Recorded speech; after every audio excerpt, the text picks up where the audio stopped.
Le dragon de mauvaise haleine. Il était une fois, loin d'ici, un petit royaume rempli de fleurs et de fruits. C'est le royaume de Doux Parfum. Le roi de Doux Parfum était très fier de son royaume qui sentait bon la rose et la pomme. Jusqu'au jour où un dragon vint s'installer dans les environs. Et pas n'importe lequel.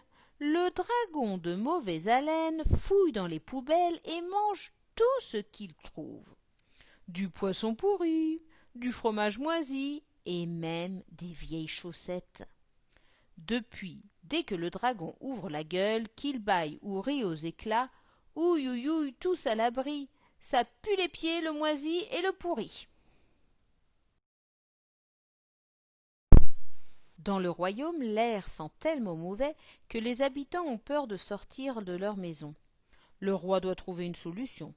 Furieux, il réunit une armée de chevaliers et s'écrie « Ce mauvais haleine, je ne peux plus le sentir. Chevalier de Doux Parfum, il faut agir. » Tôt le matin, les chevaliers partent en mission contre le dragon. Ils ont de longues épées et un énorme canon. Quand ils arrivent à la grotte du dragon, ils le trouvent endormi. Alors les chevaliers passent à l'attaque. Les uns piquent le dragon de leur épée, les autres tirent des boulets de canon. Mais le dragon de mauvaise haleine a la peau dure. Tout ça lui fait juste des chatouillis. Le dragon s'étire et se met à bâiller. « Qui ose me réveiller ?» grogne-t-il en ouvrant sa gueule en grand. Aussitôt une affreuse odeur se répand. « Au secours !» crient les chevaliers, et ils s'enfuient en se bouchant le nez, abandonnant canon et épée. Au palais, le roi est désespéré.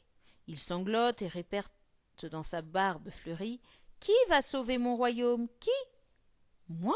dit soudain une petite voix. « C'est Pierrot, un petit garçon qui a parlé. » Le roi sourit. « Toi, mais tu es tout petit. »« Laissez-moi essayer, sire, insiste Pierrot. J'ai un plan. » Après tout, se dit le roi, la valeur n'attend pas le nombre des années. Tu me sembles intelligent et vaillant. C'est d'accord, décide le roi. Tôt le lendemain matin, Pierrot se met en route.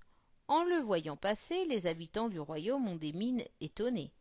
Cet enfant a une drôle d'épée et un canon qui ne ressemble pas à celui des chevaliers. Lorsqu'il arrive devant la grotte du dragon, Pierrot crie « Ohé, dragon !» Le dragon de mauvaise haleine ouvre un œil et marmonne « Qui ose me déranger ?» Mais Pierrot ne le laisse pas terminer. Il appuie sur son drôle de canon et pouch ! Une crème épaisse et rayée jaillit et s'écrase sur le museau du dragon. Le dragon de mauvaise haleine renifle la crème. Ça a l'air bon, qu'est-ce que c'est ?